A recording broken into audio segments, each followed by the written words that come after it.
സ്വന്തമായി സാഹിത്യ ശാഖയുള്ള എഴുത്തുകാരനാണ് ബഷീർ. ബഷീറിന്റെ സാഹിത്യം എന്ന് പറഞ്ഞത് അത് അങ്ങനെ തന്നെ ഒരു വിഭാഗമാണ്. ബഷീറിയനിസം എന്നൊരു പ്രയോഗം തന്നെ ഉണ്ട്.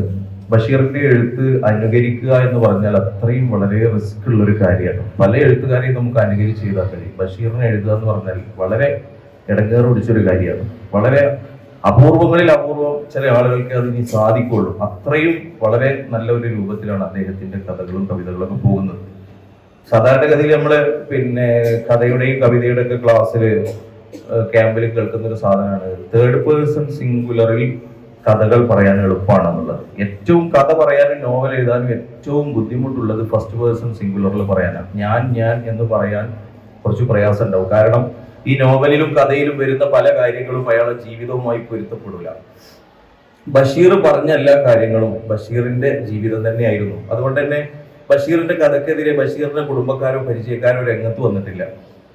കാരണം ബഷീർ പറഞ്ഞതൊക്കെ അത്രയും വലിയ അണ്ടകടാഹം നിറഞ്ഞു നിൽക്കുന്ന വലിയൊരു സത്യമാണ്. അതുകൊണ്ട് ആരും ബഷീറിനെതിരെ പറഞ്ഞില്ല. അങ്ങനെ ഒരു സംഭവം ഉണ്ടായിട്ടില്ല എന്ന് ആരും പറഞ്ഞിട്ടില്ലല്ലോ, ഇതുവരെ ആരും പറഞ്ഞിട്ടില്ല. അപ്പൊ അത്രയും ബഷീറിലെ ഒരു സൂഫി, ഇപ്പൊ അവസാന ഉസ്താദ് പറഞ്ഞു വെച്ചുകൊടുത്തുള്ള ഒരു സംഗതി, ബഷീറിലെ ഒരു സൂഫി, ആ മിസ്റ്റിസം, അത് നമ്മൾ കാണണം. അവസാന കാലഘട്ടമൊക്കെ ആകുമ്പോഴേക്ക് അദ്ദേഹം ശരിക്കും ഇലാഹിയൊക്കെ എഴുതുന്ന അതിലെ ഒരു എഴുത്തൊക്കെ വായിച്ചാൽ നമുക്ക് മനസ്സിലാകുന്ന ഒരു പടച്ചോലിലേക്ക് തിരിഞ്ഞ ഒരു രംഗമുണ്ട്.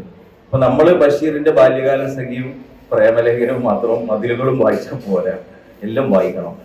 ഇത് വായിച്ച ആളുകൾ അത് വായിക്കേണ്ടതും അത് ഇനി വീണ്ടും ആവർത്തിച്ച് വായിക്കേണ്ടത്. വായനയ്ക്കൊരു രീതിയുണ്ട്. നമ്മൾ വായിക്കുന്നത് അതിന്റെ ക്ലൈമാക്സ് എന്താണെന്ന് നോക്കാനല്ല.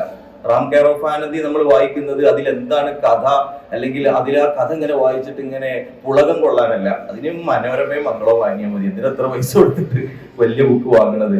അതല്ല. ഹാദിയ വിദ്യാർത്ഥിനികൾ, കാമില വിദ്യാർത്ഥിനികൾ, ഒരു മുസ്ലിം വായിക്കേണ്ടത് സൃഷ്ടിച്ച നാഥന്റെ നാമത്തിൽ വായിക്കാൻ പറ്റുന്നതേ വായിക്കാൻ പറ്റും.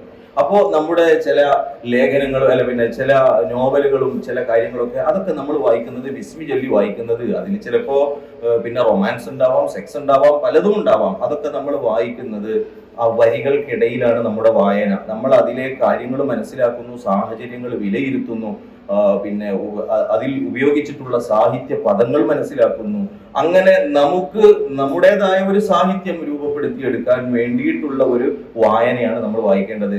ബാല്യകാല സഖിയോ അല്ലെങ്കിൽ പ്രേമലേഖനോ വായിച്ച് നമ്മൾ അങ്ങനെ അതല്ല അതിൽ നിന്ന് നമ്മൾ മനസ്സിലാക്കേണ്ടത്. ആ വരികൾക്കിടയിലെ വായന എപ്പോഴും നമ്മൾ ശ്രദ്ധിക്കണം. ഏത് ലേഖനങ്ങൾ വായിക്കുകയാണെങ്കിലും ചില അന്തം വിട്ട ലേഖനങ്ങളും നോവലുകളും കഥകളും ഒക്കെ ഉണ്ടാകും. അതിൽ വളരെ വൾഗറായി, പ്രത്യേകിച്ചും ഈ ഉത്തരാധുനിക കാലത്തെ എഴുത്തുകൾ മുഴുവനും മനുഷ്യനെ ലിബറലിസത്തിലേക്കും ഫ്രീ സെക്സിലേക്കും ഫ്രീ തിങ്കിങ്ങിലേക്കും ഒക്കെ കൊണ്ടുപോവുകയാണ്.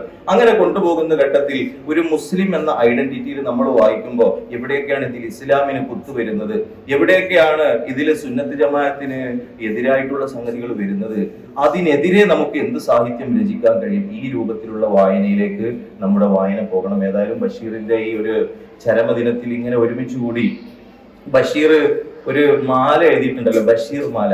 ബഷീർ എഴുതിയതല്ല, ബഷീറിനെ പറ്റി ഒരു മാല എം.എൻ. കാരശ്ശേരി എഴുതിയിട്ടുണ്ട്. നല്ല രസം. മൊയ്തീമാലന്റെ അതേ പാരഡി എന്നുള്ള വാക്ക് ഇതിനെ പറ്റി പറയാം. അങ്ങനത്തെ ഒരു മാലയാണ് ആ മാല. ആ മാലയിൽ പറയുന്നുണ്ട്, പുനത്തിൽ കുഞ്ഞബ്ദുള്ള എന്ന് പേരുള്ളോനെ പുനത്തിൽ കുഞ്ഞയ്യപ്പൻ എന്ന് വിളിച്ചോവർ. കാരശ്ശേരി ഉണ്ടാക്കിയ മാലയാണ്. ബഷീറിന്റെ ജീവിതത്തിലുള്ള ഏറെക്കുറെ എല്ലാ സംഗതികളും അതിലുണ്ട്.